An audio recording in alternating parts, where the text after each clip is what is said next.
Hey guys, and welcome back to another video.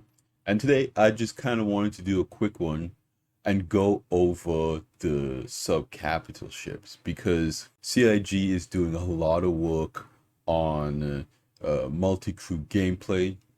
A lot of these ships are in production, except maybe the Nautilus, and we haven't heard much about the Perseus yet, but it shouldn't be too far behind the Polaris because CIG are trying to get the RSI ships out of the way.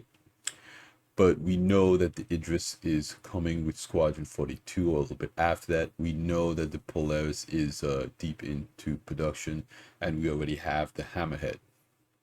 And so right here, I just kind of have the Idris at the top here for scale because the Idris is an absolutely massive ship, is much larger than the other sub-capitals on the list here.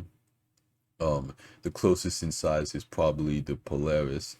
But something that Jared said on aUEC was that they are targeting 4.0 for summer 2024. Okay, and so that is huge. That means that with 4.0 is the pyro system. Okay, and silver meshing. Now, the way that silver meshing is initially going to be rolled out, according to CIG, is that we are going to have one silver for Stanton and one silver for Pyro. And this replication layer split testing that is going on right now is going to essentially enable that. So the replication layer split essentially allows them to separate the simulation from the backend services. So the services can do different things. So if a server shuts down, the game will essentially be paused for a little bit until they bring up a new server, and then everything will be back in. Now, I haven't really had the time to get in and test this extensively, but from what I hear, it is going pretty well. Now, there are obviously still some issues, of course, but people are saying that it is playable, and they are experiencing no more bugs than they have been experiencing with the EPTU. And that's a good sign for us to get this replication layer split in 322. Okay, so it was initially slated for 321, but they moved it to 322.x. So it's a .x patch. Okay, but that again, that is going to be huge for multi-crew because it means that there's going to be a lot more tech coming online to enable these ships to do what they do best. Okay, right now we have a player cap of 100 players. We don't know what the player cap is going to be for 4.0 and beyond, but if CIG can introduce more servers, it means that if each server can hold 100 players and there's a server per planet, we could realistically see, 1,000 players in an instance comprised of Stanton and Pyro. Okay, so understandably enough, that is a big deal. So 2024 is going to be huge. Again, CIG just had their last ISC of the year and their last inside Star Citizen. Their last Star Citizen Live. So without further ado, let's get into this video. So really and truly, the Idris is a capital ship. This is a massive ship that has a lot of turrets, has a railgun, and has a large hangar. What we've seen so far is that it can comfortably fit 3 medium fighters or Gladius size ships, Saber size ships in its hangar comfortably. Okay. You can see the bridge up here. It has a lot of it has a large crew capacity. This ship is really not designed to be a moneymaker. This ship is designed for combat and combat roles. And again, it's one of those things that I feel like this game absolutely needs a player economy to facilitate these ships. I know, again, CIG has said that that's not something that they want to do, but that's something that I will, repeatedly campaign for because it really puts these ships into perspective. It gives them a role, something to do. Right now, if you were to put these ships up against each other, it would be for, milsim purposes, org versus org battles. But in the persistent universe, you don't really want to do that. Okay.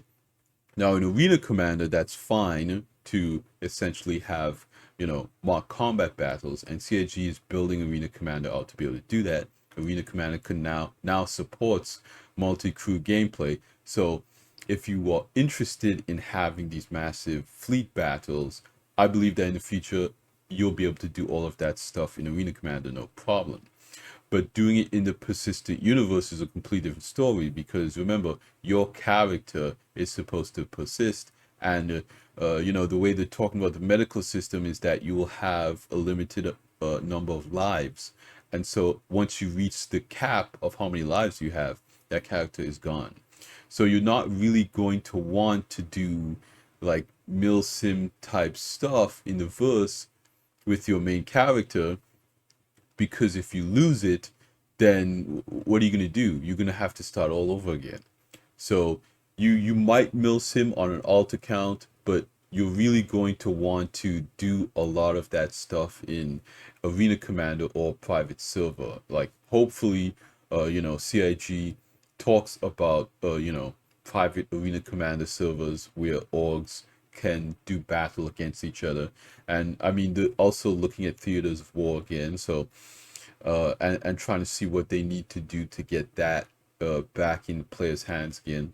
We recently got new maps in Arena Commander, new on foot maps, the new idyllic settlements where you can do FPS stuff. So I feel like the milsim community is really, CIG really wants to move a lot of that stuff over there. And again, fingers crossed, knock on wood, we get private servers so that, we can plan out full milsim battles and not do it in the persistent universe where you don't want to lose a character.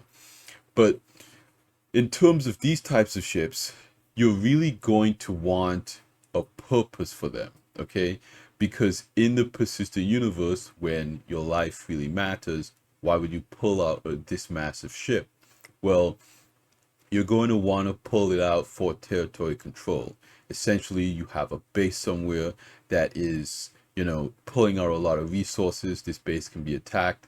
Because again, CIG stated that you can purchase land with a beacon and put a base on there, but essentially that base is immune to being attacked as long as you pay your taxes. But there will be other bases that you can build. You don't need to buy the land to build a base. You could build a base anywhere, and these bases will need to be protected. So if you have a base that you're not paying taxes on, it's in a contested zone, maybe you're doing that for a specific reason to maximize your profit. I don't know how much the taxes will be. I don't know how much crafting will play into all of this. But maybe you want to have a line of defense of this base, kind of lock down the area. Maybe you have a lucrative asteroid mining claim. Again, I don't know. But I feel like if there is a player economy, if there's a reason for orgs to kind of do battle against each other, then these ships really come out into their own. Again, I know a lot of people don't like to make the comparisons with EVE Online, but the way EVE Online works, it drives war, because war is it makes people go after resources. It makes well people, they go after the resources and it causes the wars, okay? But then it's like a cycle, you have resources, you get into war, there's territory control. Having that player economy makes people build these big titans and these large ships so they can go into battle to protect their assets, okay? So by encouraging players to create their own assets, to craft, to have that economy between players, it drives this type of content, right? And so right now, especially, it doesn't matter. Everything is just dealt with NPCs. Players don't really have anything to craft. Players don't really have that level of trading between one another. So there's really no reason to get into these massive wars aside like org versus org stuff. Okay. So when crafting and player trading expands, I mean, again, you look at a ship like the Kraken and the Banu Merchantman, which have markets on the ships. They're designed for players to be able to trade between one another. Okay, so even though a lot of people might say, okay, we don't want a player economy in Star Citizen, it needs it. Star Citizen is the game that should have a player economy. Now, I'm not saying that it shouldn't also have, a PVE economy where you trade and do business with NPCs. No, it should absolutely have that. But again, it should have that second layer. It should be a hybrid of both, where you have NPCs driving missions and for trade, for combat, for all of this stuff as a baseline, and then you have the player economy where players can trade with one another to do player-driven activities. Okay, like building ships and building outposts and doing things that mostly players would be interested in. Okay, and then players can fight over those resources with ships like these. Okay, but the first one that you're going to look at here is probably going to be the Polaris. Okay, at its price, what it can do is very impressive. Again, its price point is not far off of these other three, but it has a lot to offer. Okay, the Polaris has that hangar that can fit, a Gladius or a Saber sized ship in it. It has a lot of turrets. It has a lot of torpedoes. Okay, it has a lot of cargo capacity. It has a decent sized crew assignment to it. Okay, it has capital class components that got scaled up from the initial concept, and this is the ship that I know a lot of people are going to want to take into these battles because it is very flexible, it is very capable, and it's not too expensive. Now, again, you have to think about price a little bit differently when the game comes out. A lot of these ships are going to go up in price. Another thing that was kind of like a big talking point recently was price increases on EPTU 322 when it first came out. People saw, ships like the 890 jump at over 100 million aUEC. Okay. And so as the economy gets more fleshed out, as CIG sees what they want to do with the game, they're gonna reprice everything in the game. Okay, ground vehicles might become more expensive. We don't know. Armor is getting more expensive. It already went up in price. So as CIG figures out what they want to do with the economy, how they want to balance it between maybe the NPCs and the players, because remember, if you can craft a ship that is 100 million aUEC, how much grinding is that going to be versus buying it? And you have to think about that. CIG has to balance it. Can you craft a Polaris? What is it going to take to craft a Polaris? Maybe crafting a Polaris is cheaper but more time consuming. Okay, buying a Polaris, let's say a Polaris is like an 890 jump, in game it's 100 million aUEC. You're going to have to do a lot of work with your org, like a mining org or a salvage org, to make that money, and then you buy it as an org ship. So that also means that org permissions is going to be another thing that CIG needs to work on. So, maybe you're the captain of the ship, but you give permission for someone else to fly. You give permission, to other people in your org to land there. We now have, the whole technology with boarding. So if you go on someone else's ship and you're not in their party, it will tell you that you're trespassing. All these features are slowly coming online to make ships like this really come alive. Okay, they're also talking about the Legionnaire, which is that ship that can dock on the side of other ships, and a boarding party can, invade the capital ship or whatever and try to take over the ship. People also talking about missions where you have to board a ship and not destroy it because it has valuable cargo on board, and you have to find that cargo and bring it back. Or you might have to completely take the ship over. Maybe the ship was stolen by someone and you have to recapture the ship, but you want to bring it back in one piece because that ship belongs to someone. So the tech needed to bring all of this stuff online is currently in development right now. And CIG is talking about putting it online over the next 12 months. Okay. So I'm thinking 2025 is really where you're going to see a lot of these ships come into their own. Okay. 4.0. Again, the target is summer 2024. The Polaris. I would think it's reasonable to assume that this ship right here is going to be available probably around the end of 2024. Okay, last time we saw it, it was in white box or gray box, and there's a lot of detail that has to go into it with the hangar doors, with the turrets, with the torpedoes. Now a lot of this tech is already in the game, so it is something that CIG doesn't have to build out new tech to bring online. Okay, so that's the Polaris. I think it's going to be a really strong backbone of any organization, any fleet.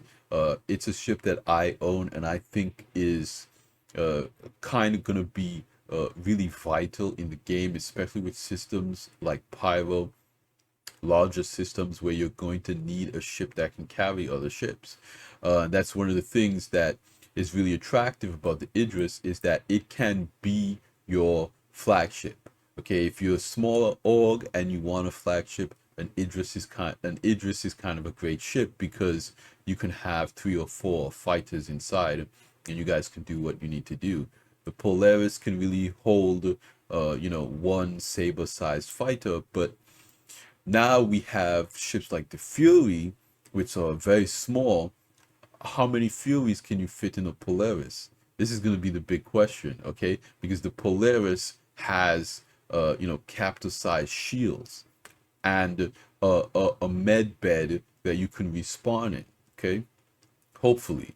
Now, if you're looking at something like the C2 or the Caterpillar or the or any of these other ships that have, or something like the Kavak, again, the Kavak and 8-9 jump, they have med beds in them. But with this larger hangar, you might be able to fit, like 10 Furies in here. And so using this in a fleet battle could be very effective. Okay, the Furies are very fast. They have a lot of guns. They have a little bit of missiles. You can have the missile variant, or you can have the gun variant, both of them in there.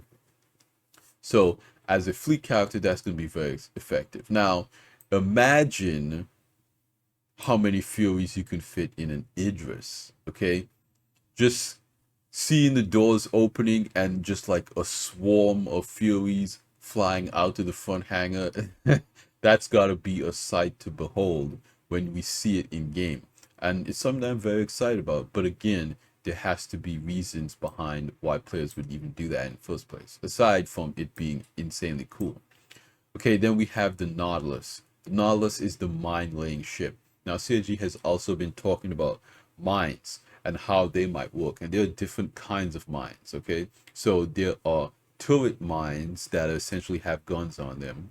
There are explosive mines. And there will probably also be surveillance mines and different mines that can survey and do different things like that, which is super important if you want to lock down an area. If you have a mining org and you want to mine asteroids, you're worried that, okay, you have, let's say, an Orion or an Arastra, and your signature is very high, long-range scanning ships might be able to pick you up. When they get out there, you want something that is low emission, like a mine. A mine is not going to have a high signature, so someone trying to attack you might not be able to see it there, and then all of a sudden it starts shooting at them, or it's attracted to their ship and blows up. So the Nautilus, in my opinion, is going to be a very important ship to lock down these mining claims. Okay, if you have a mining org, you're probably going to want a Nautilus to be able to kind of lock down that area while you're mining. Okay, now with a ship like the Orion, you're probably going to be in one area for a longer time, mining and refining. I don't know how long the refining process is going to take, but let's say you're out there with your org for an hour. Okay, anything can happen in that hour that kind of makes you unsafe. You're going to be a lot safer if you kind of can lock down that area. So big operations, let's say 4, 5, 6 Orions mining the asteroid belt in one area, you might want at least one Nautilus to lay mines around you guys, so if anybody shows up, you kind of get that warning. Okay, now in large fleet battle type situations, I really don't know how the Nautilus is going to be too effective. Now it has two size 7 guns, and it has multiple turrets on it. I think it has 2 or 3 turrets on it, which means that it's no slouch in combat. But in these large scale battles, kind of like Xenothreat is, the best example that we have of that. It's really just a lot of people, flying around with fighters. Okay, the large capital ships come in to put the fighters in place for them to be able to do their thing. But at the end of the day, when you have capable people in heavy and light fighters buzzing around you, mines really aren't going to be that effective. Again, these mines are going to be a little bit more effective against larger ships. Again, medium ships, larger ships. Uh, I don't know how effective they will be against light fighters. I know they're pretty large. I don't know what types of mines there's going to be, but at the end of the day, I think in these large org battles, maybe mines might be very effective. Again, I don't know how CIG is going to implement that gameplay, but I think this is really going to be a ship more designed to locking down an area. Okay, so if you're doing something in the asteroid belt, if you're doing something out in space, and you want to kind of have that security, you can lay mines around that area and protect yourself. Kind of like how space stations have these sentry turrets around them, and if you attack the space station, these sentry turrets will start shooting at you. Having a Nautilus being able to set these types of mines or drones down, I think is a major benefit to people who are staying in the area for a longer time versus, a quick battle. Okay, then we have the Hammerhead here. Okay, the Hammerhead is designed to be a fighter screen. Okay, as a lot of fighters are buzzing around, attacking the capital ships, attacking other fighters, the Hammerhead is designed to go in there with all of its turrets and lay down heavy fire to kind of deter a lot of the fighters from the other capital ships in the fleet. Okay, the Hammerhead also has a heavy armored front, so it is designed to ram ships. Now, armor is not currently in the game, but when it is, the Hammerhead is going to be designed effectively to fly into ships like the Nautilus and the Perseus and the Polaris, and essentially cause a lot of damage. Now, with the Perseus is kind of also very heavily armored, so it is kind of in the same category where it's designed to pierce the hull of these larger ships. So they're kind of both designed to ram other capital ships, but again, because the Perseus is pointy, it's designed to kind of like, poke a hole in these larger ships, which versus the Hammerhead, which is designed to kind of ram it and immobilize it. Now, with the amount of turrets that is on the Hammerhead, you're going to need a decent amount of players for this side of ships, but not too many. Okay, again, with the Perseus and the Hammerhead, the player requirement being what it is, it gives you an advantage going into these fleet battles over something like an Idris. Again, you might have 20 players on an Idris, versus 6 or 7 on a Hammerhead. So if you want to go in, it's, especially because it is a gunship in a fleet battle, you're definitely going to want a few of these, in my opinion, to kind of just put firepower down where it needs to be. Okay. Now then we have the Perseus. This, in my opinion, is a very competitive ship. It's going to be a very popular ship for smaller orgs. It has two turrets with 2 size 7s on them. Okay, so that's 4 size 7 guns. That's a lot of firepower, and if you're bringing that into a fleet battle, these Perseuses are going to really be designed to be your capital ship killers. Okay, you're gonna want to get rid of these. If you're in a fleet battle, you're gonna want to get rid of these. You're gonna get these ships off of the battlefield as fast as possible. Okay, because that's a lot of DPS on there. Not only that, the Perseus is equipped with torpedoes. So imagine a Perseus showing up to a fleet battle, hitting your capital ship with torpedoes, and then hitting it with 4 size 7 guns. Okay, and then when it immobilizes it, ramming into it, piercing the hull with the pointy front end here, the Perseus is going to be very deadly in a fleet battle type situation, far more so than something like the Nautilus.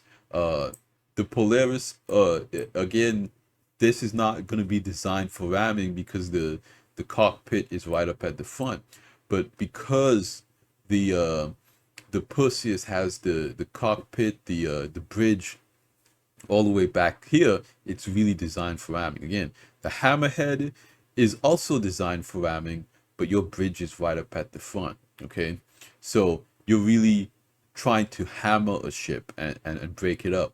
The Perseus is really going to be that ship that pierces the hull of other ships.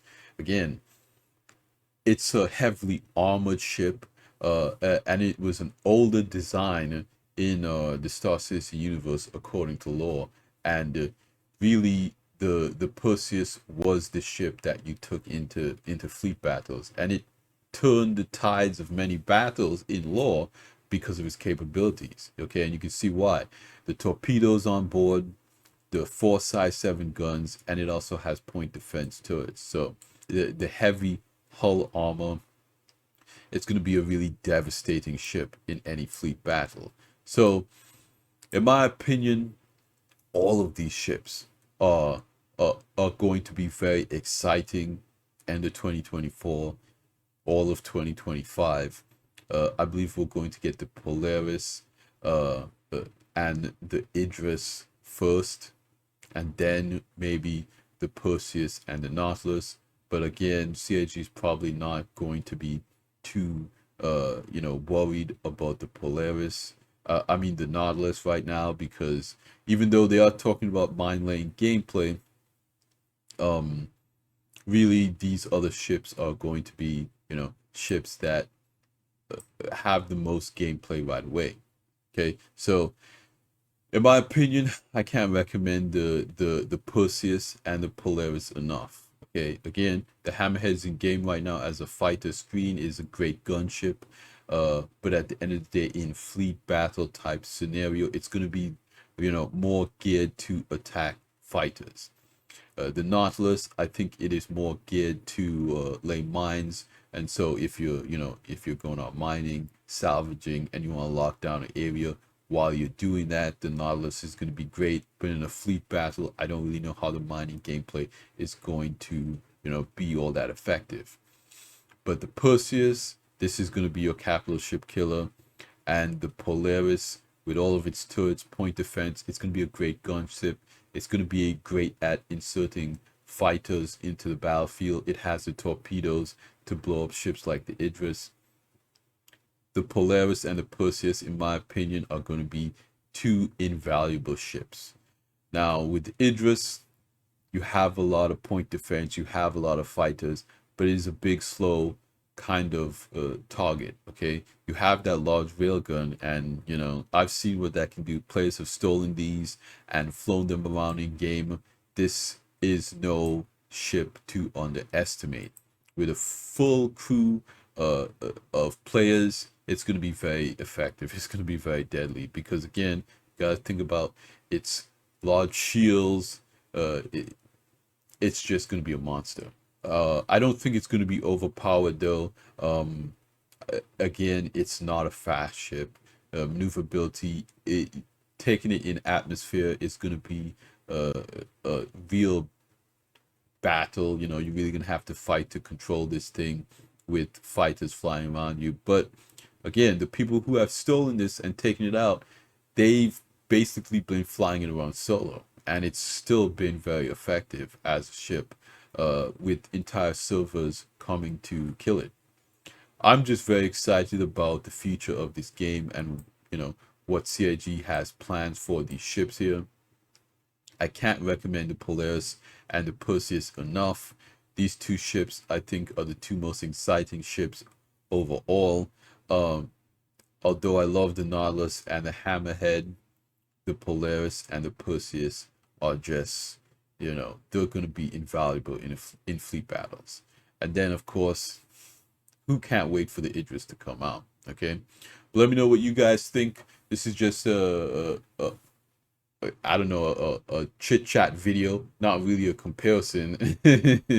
I'm just excited about these large ships coming out. What do you guys think these ships are going to be? What their roles are going to be? Do you think they're going to be overpowered in the game? Are you kind of afraid of these ships coming out in game? Do you think that there isn't enough gameplay for these ships in game? What do you think about Milson moving to Arena Commander? I want to know what you guys think about all of these topics. Let me know in the comments down below. You guys have been amazing. It's near to the end of the year, and this channel is so close to 1,300 subscribers, you guys. I would appreciate it more than anything in the world if you guys like these videos, if you consider subscribing. You guys have taken this channel, from, no subscribers all the way up to where we are in only 1 year. It's not the easiest thing in the world to be a Star Citizen content creator and make videos for this game because of a lot of factors. But at the end of the day, I really enjoy it. I enjoy talking to you guys. I enjoy making these videos, and you guys, enable me to do that by supporting the content. I don't need any money from you guys. I just need you guys to watch the videos and tell me what you think. So yeah, let me know what you guys think in the comments down below. But that's gonna be it for me here today. I don't want to take up too much more of your time. The year's coming to a close. Exciting stuff in 2024, so you're gonna want to stay tuned from that.